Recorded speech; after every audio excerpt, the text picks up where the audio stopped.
So guys, there's so much going on in FPL right now. Major fixture swings happening, players getting injured, players going out of form, off the boil. So in today's video, I'm going to take a look at a wildcard draft. We'll take a look at the fixtures, who has the best fixtures long term, and the best picks. So let's jump into it.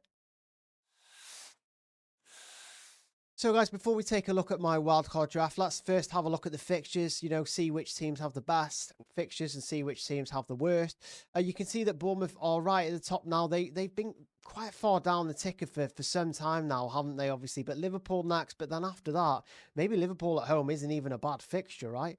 Same with Aston Villa at home. Bournemouth are not to be underestimated. So I think, Wolves, Everton, West Ham and Sunderland, they are fixtures worth attacking, in my opinion, from both a defensive perspective and offensive perspective. So really happy with Bournemouth. I think you have to look at them if you're wildcarding. Not necessarily the same with Crystal Palace. They are second. You could probably go for maybe a budget defender, and that goes for Brighton as well, right? Two teams who haven't really been that convincing as of late. I mean, you could even go for Verbruggen.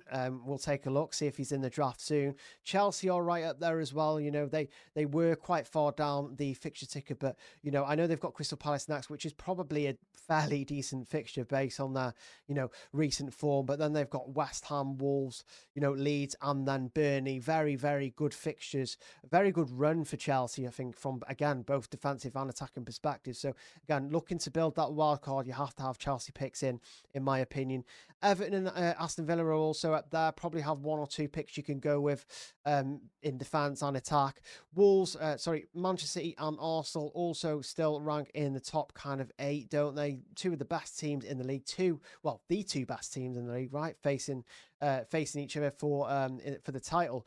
So I think, yes, a lot of people will be looking to still triple up on Arsenal. Maybe one or two of Manchester City. I think their attackers are starting to get a little bit annoying now. A lot of rotation in there. The likes of Haaland maybe going out of form. I'm not saying get rid of Haaland, keep Haaland. But yeah, outside of that, obviously, Manchester United have got a couple of good fixtures after Arsenal, Fulham, Tottenham, West Ham, Everton and Crystal Palace. Fairly good fixtures. I know a lot of people will be looking at them offensively. Maybe even a double up there, right? You'll also notice that teams like Newcastle and Brentford have dropped massively. Newcastle, Brentford, Fulham. These are three teams that we were really interested in and have been interested in for most of the season. But tough fixtures now could obviously change that. Albeit, Fulham's next three look pretty good, don't they? You've got the likes of Brighton at home, United away, and Everton at home. So maybe they're not so bad, but it's just obviously the order in which they play their matches. So yeah, now that we've had a look at the fixtures, let's take a look at my draft. So in between the sticks on a wild card, if I was hitting the button this week, I would definitely go for Robert Sanchez. Obviously, Chelsea kept the clean sheet last time out against Brentford, albeit probably quite lucky. Brentford missed quite a couple of big opportunities actually, but Sanchez still picked up a double-digit haul, a great shot stopper, Sanchez. So it means that when Chelsea do pick up clean sheets, he tends to get those save points, which is what we want, right? Especially coming off the likes of Raya, who's only getting 6 points or 2 points every week. So Chelsea fixtures are very, very good now. Now, we're not too sure, which defenders the new manager is going to go with consistently, but we know that he's recently come out and backed Sanchez, as his number one. So I really think it makes sense to just go for Sanchez, right? And also obviously to back Sanchez up, you go for Dubravka. So yeah, really happy with Sanchez. I think there's a couple of other options that you can go for, but Sanchez definitely stands out to me. Now, there are also lots of great defensive options for the rounds ahead as well. I mean, one of them stands out to me straight away, and that is the guy that's sitting on the bench currently. He plays Liverpool this week, but long term, for me, one of the best defensive assets in the entire game and at a cheap price, Marco Senesi. He is the DEFCON king. He's managed more DEFCONs than any defensive contributions than any other player in the league this season. Bournemouth haven't been consistent in terms of defence, but they rank at the top of the fixture ticket for the next 6 rounds. So for me, buying into their defence with his kind of attributions of DEFCONs and stuff makes absolute sense. Now, I've also gone for Chris Richards. Now, a lot of people are going to look at that and think, well, Crystal Palace haven't been that good at all. they're not going to be bad forever. I do think that Crystal Palace also attract DEFCONs, right? They're just one of the best teams in terms of, picking up DEFCONs from their assets. We've seen it from Lacroix. We've seen it obviously from Richard, who is one of the best in the game. Actually, I think he's like top 6 for DEFCONs this season and DEFCON success rate in picking up points. So I think that his price, he just feels like a shoe-in. Couple of tough fixtures in the next round or so, but I think after that, the Crystal Palace fixtures look very, very appealing. And that is the same for Sunderland. Sunderland have a couple of good fixtures this week, actually. So, rather than playing the likes of Richards and Sanasi, Ballard can actually play the next couple of games. Some great fixtures with Sunderland over the next 2. Sunderland, as we saw before in a recent video, my free hit video, Sunderland are basically one of the top 5 home sides in the league. So Ballard is definitely goal for. Interestingly, Fantasy Football Scout have Ballard as one of the highest scoring defence over the next couple of weeks, only behind Chalobah and Gabriel, which is mad. But obviously, nice and cheap, great option playing for a decent side.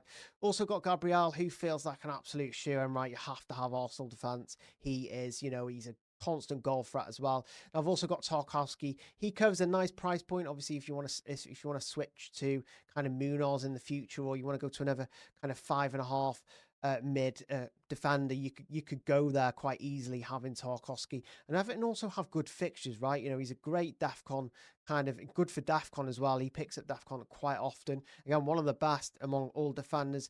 And Everton are a good side. They've shown they can keep clean sheets from a defensive perspective all season. I know they've not been convincing as of late, but still, this defense, I really like it. A couple of maybe, a rogue option in Ballard, who not a lot of people are going to go for, but you look at the fixtures, the next 2 are fantastic. You look at his kind of projections in terms of Fantasy Football Scout, again, one of the highest, and he could be a really, really good option. So this is the defense I would go with. Now in midfield, I have stuck with Harry Wilson, 3 goals and 1 assist in his previous 4 matches. So really good form, obviously. He keeps picking up yellow cards, though I know he blanked last time out against Leeds, but still a great option at his price. I know a lot of other people are looking at Tavernier, but I really like Fulham's next 3 fixtures. You could always switch him out to Tavernier, or you could just stick Tavernier in his place instead, but really like Wilson. He's been great this season. I also like Enzo Fernandez. We're not quite sure on Cole Palmer's fitness. He costs a lot of money, right? So I think it makes sense to go for Enzo. I think he's above every other kind of player in the game, every other midfield in the game for non-penalty expected goal involvement. He got an assist last time out. He's a constant threat, regardless of his position, whether he's playing deep, number 10. He's always a threat. He's always involved in the Chelsea goal. So for me, he feels like a shoe-in too. Now, I've also gone for Rice and Saka. I think picking between them this season has been largely a frustrating debate. One costs a lot more, but is more explosive. The other kind of, gets points every so often. He ticks away, doesn't he? Declan Rice obviously got a brace recently as well. But overall, Arsenal are the best team in the league, and I think obviously, with fixtures getting easier eventually for them, I think having the double up, it could prove kind of really worthy, right? I think we're coming off Manchester City midfielders.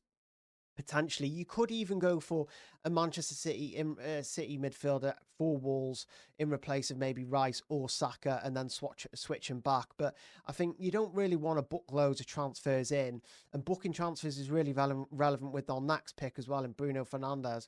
Waiting for the Arsenal fixture to bring him in could mean losing team value. So for me, he's on pans, playing in a number 10 role now, his favourite role, a role that he is, meant to play in under new manager Carrick. Now, again, he's just been fantastic this season. More chances created than any other midfielder. So many routes to points for Bruno Fernandes. Can we rule him out scoring against Arsenal? Absolutely not.